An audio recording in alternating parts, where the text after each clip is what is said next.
Para encerrar o assunto de polímeros, hoje nós vamos falar de polímeros de condensação. Nós tínhamos estudado anteriormente polímeros vinílicos. O que são polímeros vinílicos?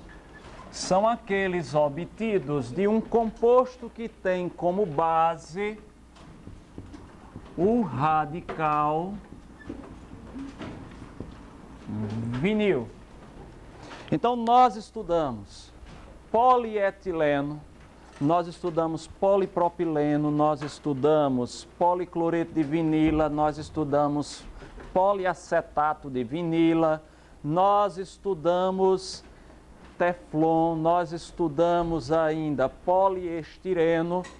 Todos estes polímeros eram considerados polímeros vinílicos porque derivavam de um monômero com essa característica.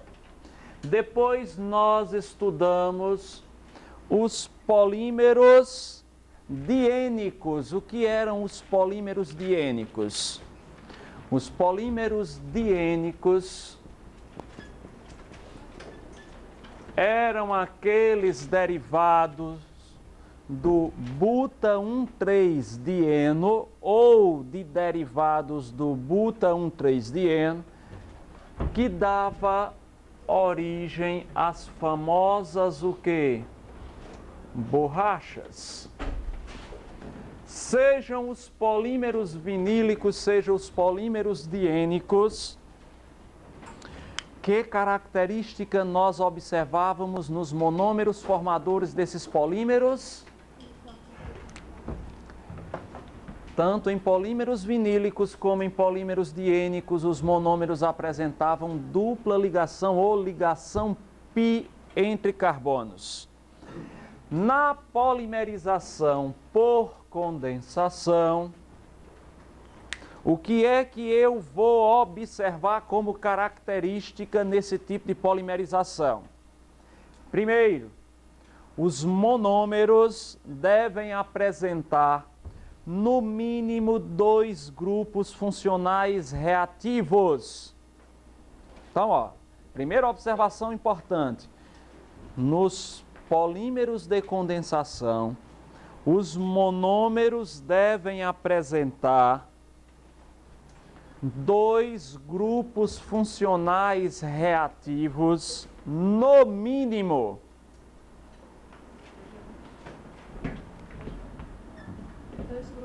Dois grupos funcionais reativos, no mínimo.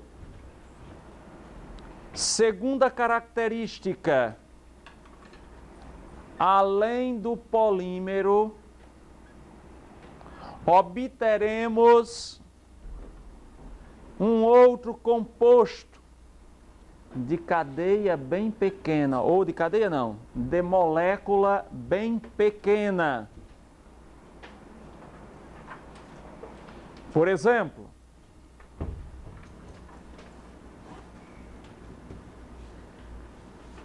será que eu poderia polimerizar um composto como este aqui?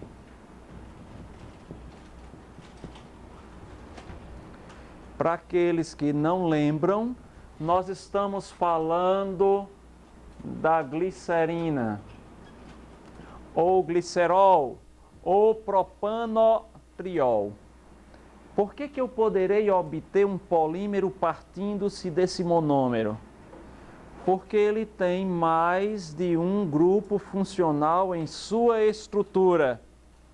Eu tenho nesse composto 3 hidroxilas reativas, o que significa dizer que um monômero como este poderá polimerizar-se em mais de uma direção.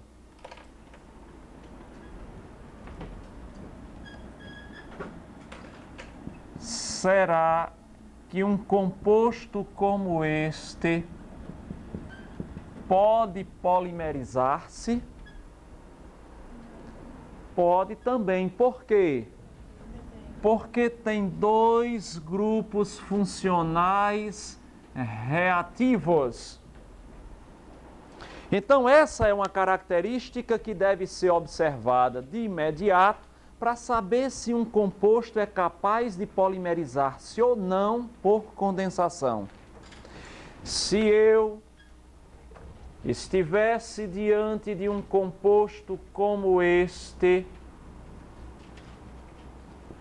seria possível polimerizá-lo? O que é que nós encontramos nesse composto? Será que isto aqui é um grupo funcional? Pertencente a que função, pessoal? Pertencente à função amina. E aqui eu não tenho outro grupo funcional? Este grupo funcional é o grupo ácido carboxílico. Se eu tenho dois grupos funcionais reativos, então eu tenho condições sim de polimerizar aquilo ali. Não sei se os senhores e as senhoritas estão lembrados. Um composto com essa característica é um aminoácido. E todos vocês sabem muito bem que os aminoácidos são polimerizáveis. Se não fosse assim, não teríamos quem, pessoal? Que biomolécula é um polímero obtida a partir da união de vários aminoácidos? Nós estamos falando de proteínas, pessoal. A proteína nada mais é do que um polímero de condensação. Esse polímero de condensação, ele é formado graças à reação de um grupo carboxila de um aminoácido com o grupamento amino de outro aminoácido, formando aquilo que vocês conhecem pelo nome de ligação peptídica.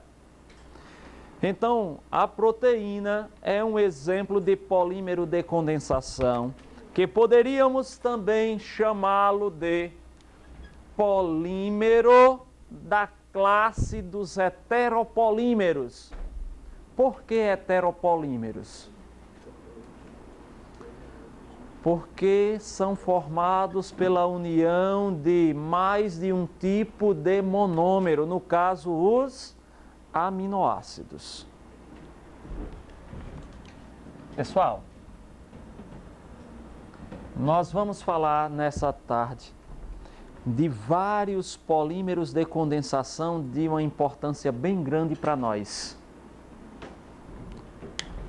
Começando por aquilo que nós chamamos de PET. PET é um polímero muito utilizado por nós hoje em dia e que, quando tem o seu descarte de forma inadequada, vai permanecer por muito tempo contaminando o meio ambiente. Contaminando não, poluindo o meio ambiente com um plástico que demora muito tempo para se degradar. O que seria, na verdade, o PET? Essa é uma sigla que significa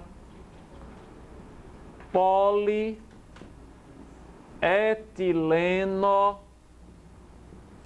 terefitálico. O que vem a ser esse polímero e quais são os monômeros que lhe dão origem? O PET entra dentro de uma classe de polímeros de condensação chamados de poliéster. Ei, meninos, isso aqui lembra alguma coisa para vocês? Poliéster. Poli significa vários. Várias funções o quê? Como é que eu produzo um éster? Reação de esterificação. Para produzirmos o plástico denominado de poliéster, nós precisamos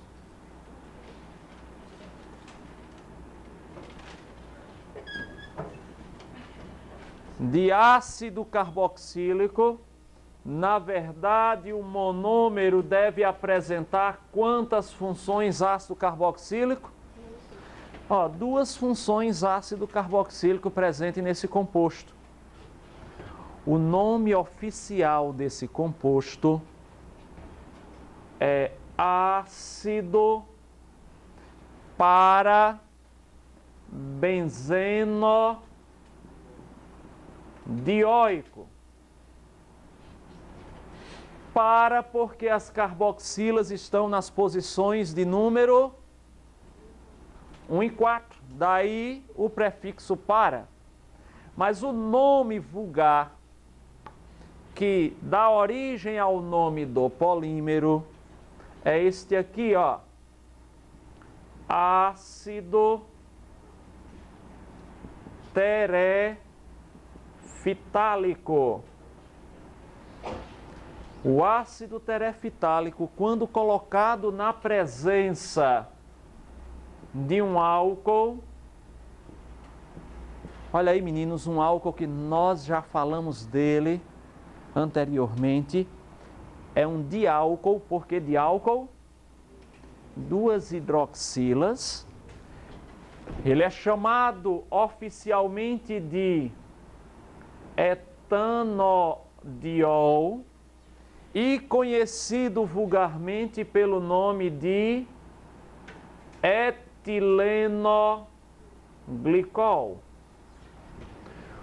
Um álcool que é muito utilizado em radiadores de automóveis em países de clima frio para impedir o congelamento da água no radiador do automóvel. Estudamos isso quando nós estudamos propriedades coligativas. O etilenoglicol, por ter dois grupos funcionais reativos, ele consegue reagir em dois sentidos. A mesma coisa acontece com o ácido terefitálico. Se nós olharmos para isto aqui, vamos perceber que o ácido carboxílico é capaz de desidratar na presença desse álcool, originando aquilo que nós chamamos de éster. Então essa reação se dá por desidratação. Neste caso, essa carboxila também reage neste sentido e este álcool também reage nesse sentido. Não sei se vocês já captaram, mas na polimerização por condensação é necessário ter duas funções orgânicas reativas para que a reação se processe em quantos sentidos? Em dois sentidos, a fim de que eu construa uma molécula o quê? Bem grande. Neste caso, o que nós vamos ter como produto é isto aqui, ó. O anel aromático derivado do ácido terefitálico. O que eu tinha desse lado não era uma carboxila. Ela reagirá com álcool por essa extremidade. De modo que eu vou ter aqui uma função éster. Nessa extremidade, a carboxila também reagirá com a função álcool, originando o éster. E o que é que vai acontecer com essa extremidade? Também reagirá para formar éster. Isto aqui vai o quê? Vai se repetir N vezes. Mais quem? Mais moléculas de água. E é isso que caracteriza a polimerização por condensação, pessoal. Além do polímero formado, há também a formação de uma molécula pequena, nesse caso, a água. Este polímero que derivou do ácido terefitálico e do etilenoglicol é o que nós vamos denominar de polietileno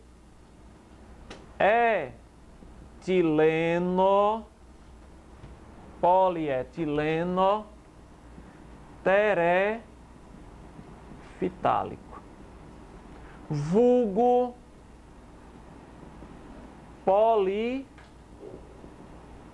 poliéster.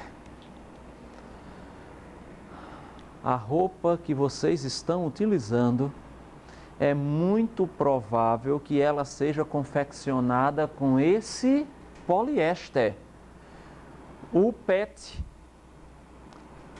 O PET, pessoal, ele é utilizado bastante na confecção daquelas garrafas de refrigerante, mas o PET, antes de ser utilizado em garrafas de refrigerante, ele já era utilizado na confecção de tecidos e, portanto, fabricação de roupas.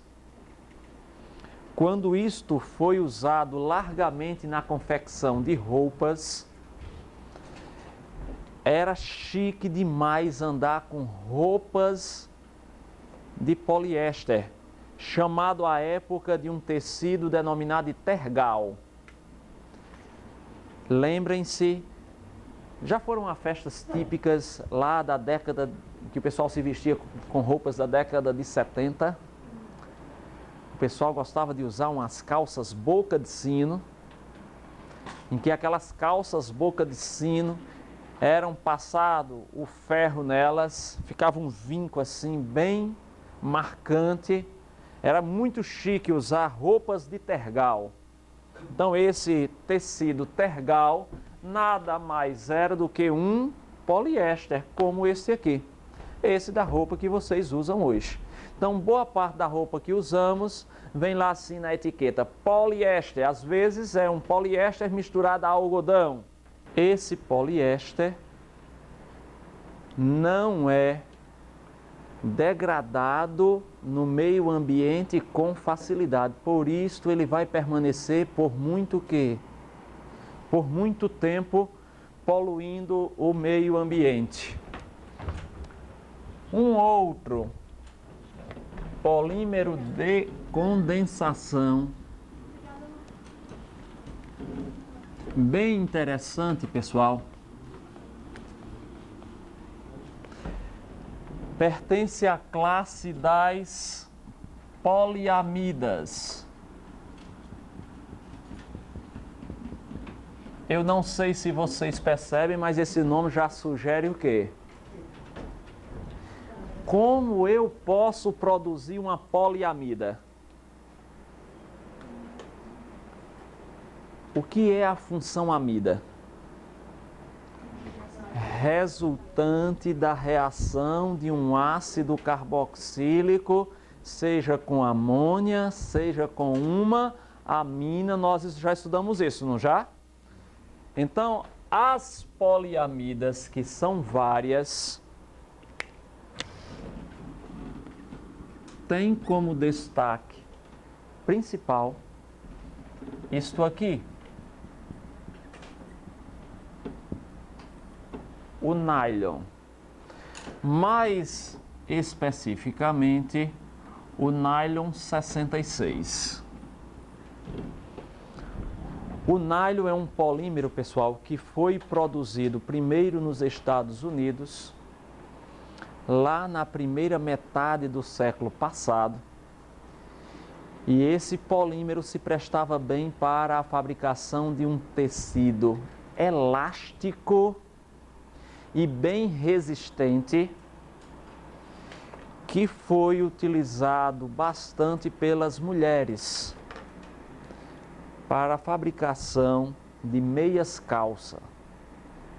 Por que era interessante para as mulheres naquela época? Elas saíam às ruas sem precisar depilar as pernas.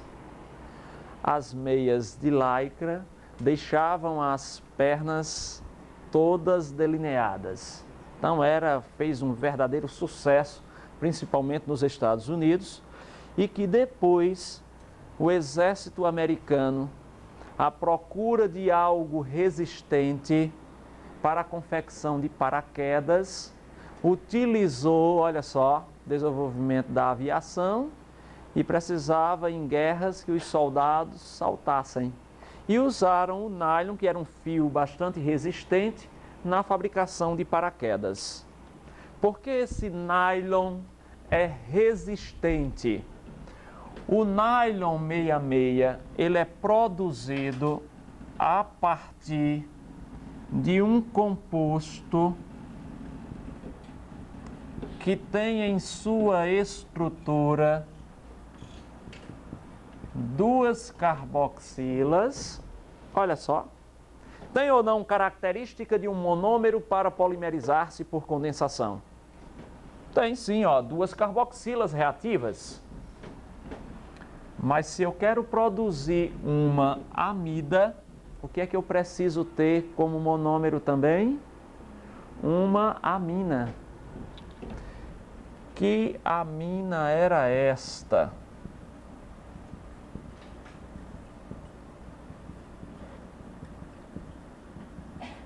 1, 2, 3, 4, 5, 6 NH2. Na hora em que um ácido carboxílico é colocado em contato com uma amina, ocorre ou não desidratação?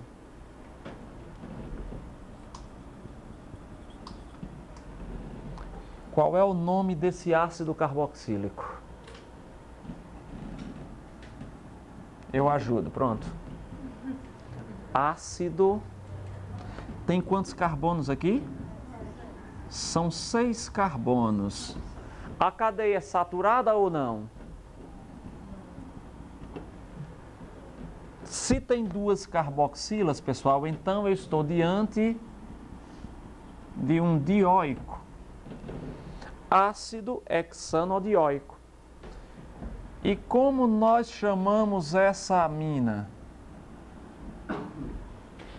Na cadeia principal são 6 carbonos. A cadeia é saturada. E como eu tenho dois grupos amino nas posições 1 e 6, hexano 1,6 diamina. Quando isto aí polimerizar numa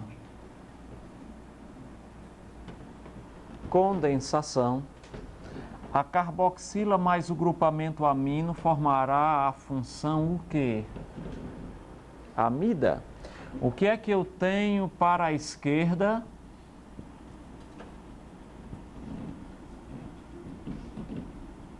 Aquilo que deriva do ácido carboxílico.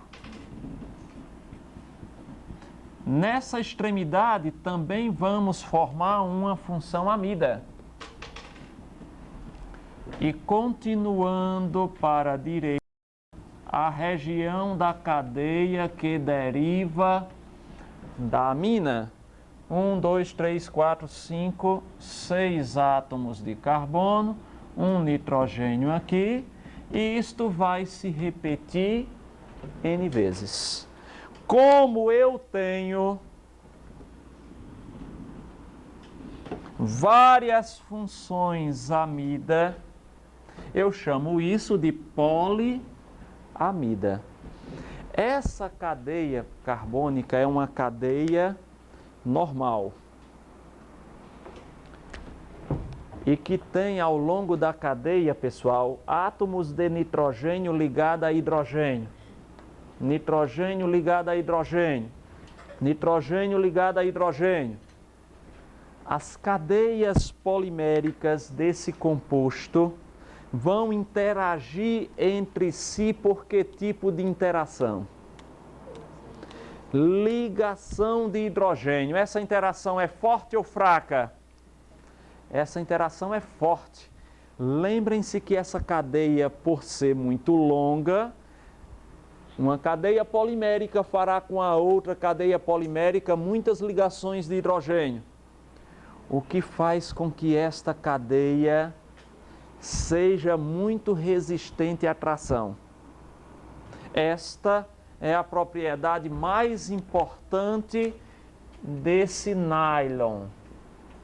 Por que chamado nylon 66? Vocês fazem ideia? Olhe quantos carbonos tem esse ácido. E olhem quantos carbonos tem essa amina. Daí a denominação de nylon 66. Porque os seus monômeros têm um total de 6 átomos de carbono. Uma outra poliamida bem interessante, pessoal, essa daqui, ó. Kevlar. Já ouviram falar em Kevlar? Kevlar é um polímero muito resistente. É também uma poliamida usado na fabricação de coletes à prova de bala, usado também na fabricação de capacetes, usado na fabricação de luvas, aquele pessoal que faz motovelocidade, usa luvas de Kevlar, muito resistente, pessoal. O Kevlar também é uma poliamida, originado a partir de quê?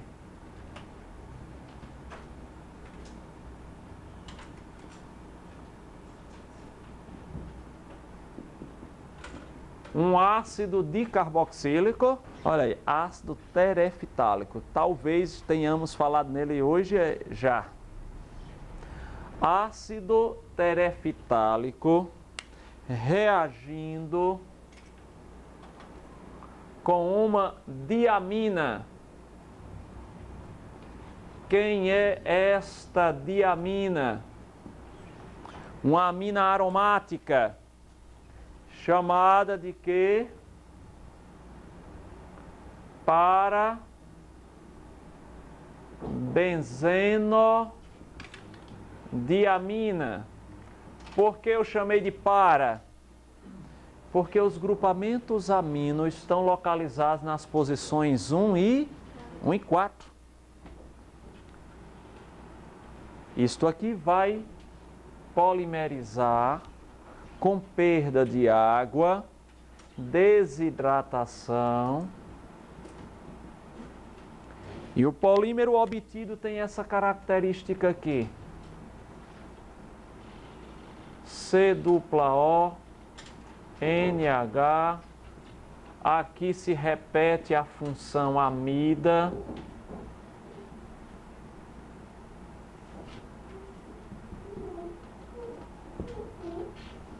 Aqui é um N,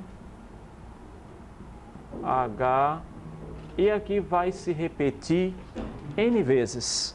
Dá para perceber ali a função amida ou não? Carbonila ligado a N. Este polímero é o que nós denominamos de Kevlar. Detalhe importante. Os monômeros que nós utilizamos aqui, eles têm todos 6 carbonos. E os monômeros que utilizamos aqui, nessa região, também tem 6 carbonos. Mas por que o Kevlar é mais resistente do que o nylon?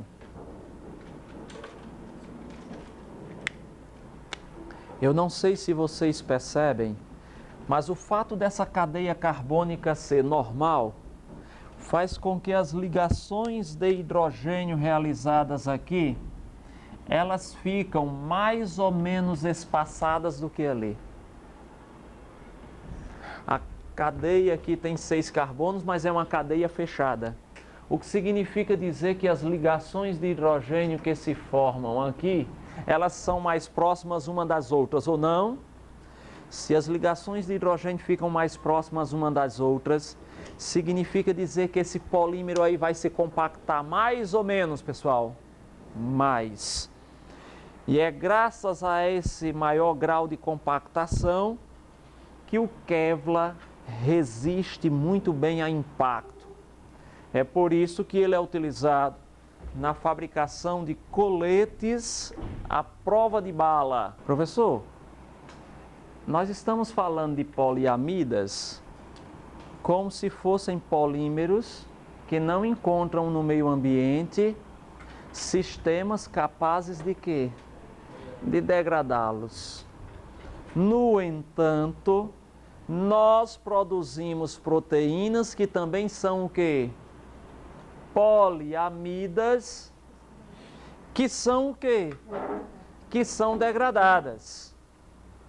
Não esqueçam, as nossas proteínas são quebradas. Em outras palavras, as ligações peptídicas elas são quebradas por sistemas enzimáticos com alta especificidade. Ou seja, é necessário que eu tenha uma estrutura química que consiga se encaixar perfeitamente no centro ativo da enzima. Esses polímeros que estamos falando aqui, que são poliamidas, não têm estruturas parecidas com as estruturas dos aminoácidos. E eu não sei se o professor de biologia, quando falou de digestão de proteínas, se ele falou que cada enzima é capaz de quebrar uma ligação peptídica específica. E por isso existem tripsina, pepsina, quimiotripsina, as aminopeptidases, cada uma capaz de quebrar uma ligação peptídica específica. Uma enzima que quebra a ligação peptídica entre a fenilalanina e a alanina não é capaz de quebrar uma ligação peptídica entre duas moléculas de tirosina, por exemplo. Então, cada enzima que digere uma proteína quebra a ligação peptídica específica entre dois aminoácidos. É por esta razão que estes polímeros obtidos aí, apesar de serem poliamida, não encontram no meio ambiente sistemas enzimáticos capazes de quê? Capazes de degradá-los.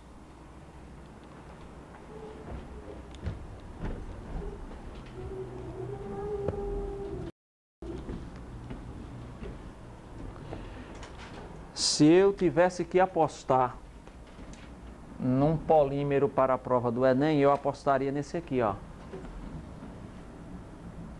Policarbonatos.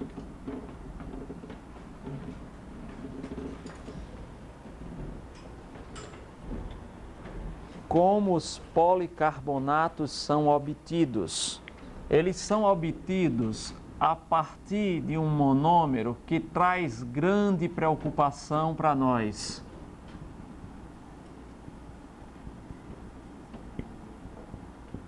É esse composto aqui, pessoal. Esse composto ele é chamado de bisfenol A. O bisfenol A é um composto que alguns estudos mostram que ele é cancerígeno. Ele é utilizado na fabricação de policarbonatos e os policarbonatos são plásticos transparentes e bem resistentes. Resistentes ao calor, resistentes também ao impacto. E graças a essas propriedades eram utilizados na fabricação de mamadeiras. Hoje em dia, muitas mamadeiras já não são mais produzidas a partir do policarbonato. O que acontecia com as mamadeiras feitas de policarbonato? Com o aquecimento, acabava liberando quem? O bisfenol A, uma substância cancerígena. E é por esta razão que as pessoas hoje, ao comprar mamadeiras, dão logo uma olhada se é livre de bisfenol A, livre de policarbonato. O policarbonato é obtido a partir do bisfenol A com um outro composto chamado de fosfogênio.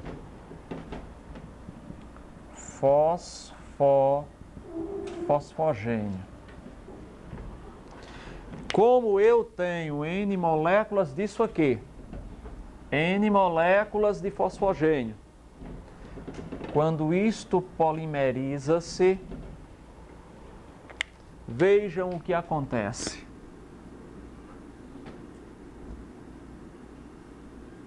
O que é que eu vou liberar? Eu vou liberar HCl. Essa região também reage. E essa região também reage. Então você tem uma reação química se estendendo em dois sentidos. E eu também vou produzir um polímero. O, C dupla O, um O da outra molécula de bisfenol que reage por este lado.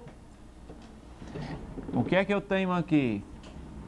CCH3, outro anel aromático, O, C dupla O, e esta reação vai se estender. Isto aqui forma o polímero denominado de policarbonato